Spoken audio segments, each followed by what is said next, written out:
Let's talk about some waterfront property in Entiat, Washington. My name is Miles here at Wilco Land. I'm going to talk about a lot of common questions and FAQs in this video. I'm going to show you what the property looks like on satellite imagery and help you really understand what we're selling in this video. So sit back for a few minutes. I'll try to get through this one quickly.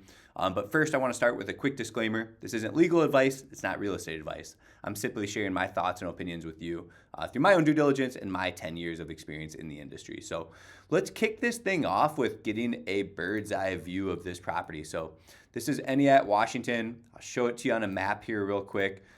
This is where we're located in terms of the Columbia River. Here's Chelan, Entiat, and then you've got Wenatchee down here and Orondo right here. Something pretty cool about this property is it does back up to BLM land, and there is Google Street Views, Moody Canyon's behind it too. So I'm going to talk about a few different access points in this video. First of all, your most obvious access point is going to be Highway 97 right here. And you can drop down here and look at street views to really understand what this property looks like, right? There's a lot you can learn from the comfort of your home, okay? So this is going to be some of that river frontage that you would own that comes along with this land investment all along the river right here.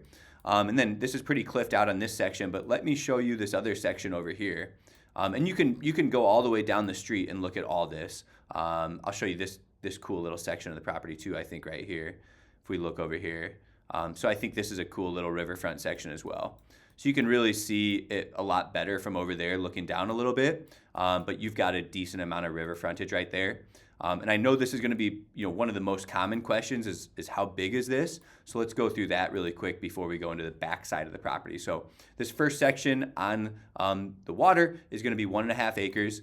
And if I measure the width of it, it's going to be roughly 20 yards or 60 feet. So that's a good amount of land to use for recreation. And the target audience is going to be somebody that simply wants to use this for recreation right here. And I thought a really cool idea with the property would be to put a dock in. They sell boat slips all over out here. They're not cheap, and you see them up and down the river. They're a dime a dozen. Everybody's got a boat slip, right? So, what I thought would be a really cool idea with this property is, basically somebody putting a houseboat over there. A sleeper cap, a boat, something like that. I thought that would be a really cool idea. You can see there's boat slips up and down the river. So I thought that would be a really cool idea for this property is, basically put your own dock in. You've got your own private dock, and you've got this 1.5 acre strip of land to use for recreation, fishing, sitting around on lawn chairs, having a beer, whatever it may be. But you'll also own this strip of land, right? The next part of the property, the other part of the property, is going to be this section, which is about 17.5 acres. Or about 16 acres is going to be this section right here. So the total package of what we're selling is about 17.5 acres. I'll talk about that towards the end of the video a little bit more. There's a little bit of an acreage discrepancy on our website right now, but what we are selling here, to be clear, is 17.5 acres. So you can also get down on Google Street Views and take a peek. Some of these access points, like this is probably one of your most usable sections of the property up here if you wanted to ever consider putting a driveway in.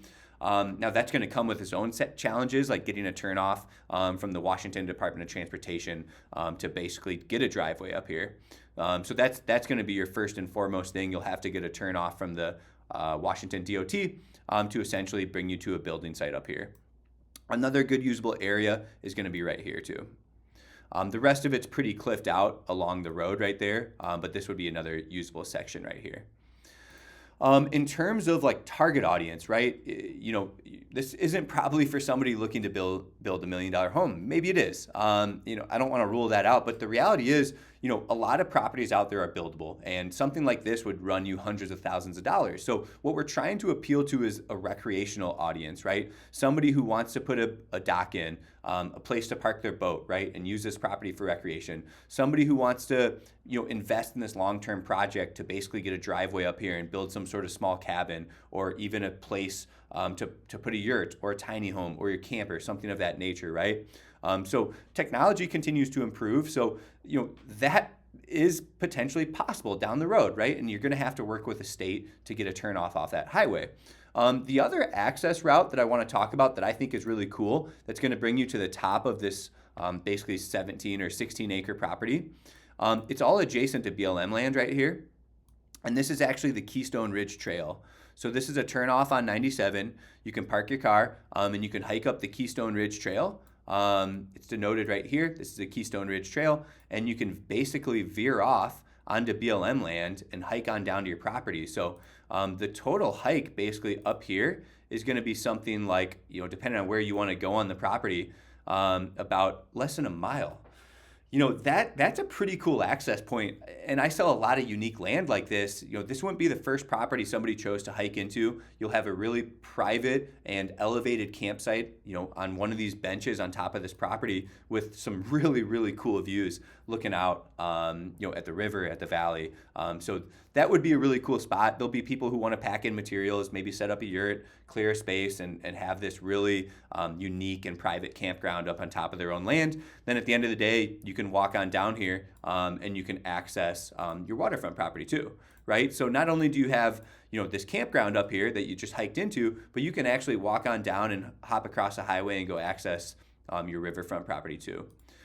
There is no ownership showing up right here on this riverfront land. I'm assuming that's Washington Department of Transportation, Army Corps of Engineers, something like that. But the land between the highway and our property doesn't appear to be private. It's some sort of county PUD, the DOT or like the Army Corps of Engineers or something like that. So it's just not showing up on my maps here, owned by anybody.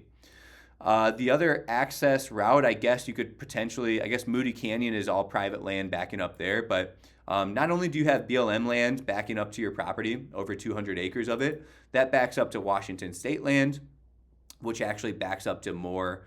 You can actually go all the way to Keystone Point, and that actually backs up to Wenatchee National Forest. So everything behind this, the properties right here, everything behind it is going to be public, right? It gets into Wenatchee National Forest. You've got Washington State land. You've got Keystone Point up here. And then you've got a bunch of BLM land too, basically next to your property. So again, when we talk about target audience on a property like this, it's not somebody who's going to expect to start drive onto this property day one.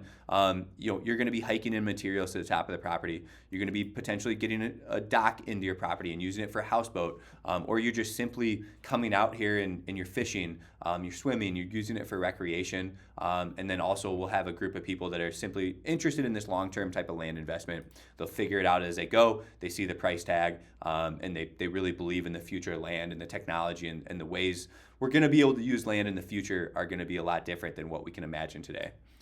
So that really sums up the property. For those of you going to view it, just simply take these GPS coordinates off of our website, just like this, copy and paste those off our website, plug them into Onyx Hunt. This is my favorite app to use for land viewings.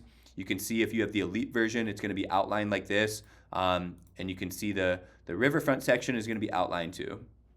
So again, about 1.5 acres on the river there, 16 acres behind it for a total spread of about 17.5 acres over here on the Columbia River in Entiat, Washington. So, and again, this would be your hike. That turnoff is somewhere down here. You're probably going to take this ridge line and drop into your property like that. So, like I said, a few different access points, whether you're going to hike in from BLM off the Keystone Ridge Trail, just walk up off 97, whatever it may be. This definitely is a project. It's definitely recreational property. And really who we're trying to appeal to is not somebody looking to spend $250,000 on a buildable property, but somebody who wants a fun recreational site out here in Chelan, Washington. So thanks for tuning in, and that's all I've got to share today.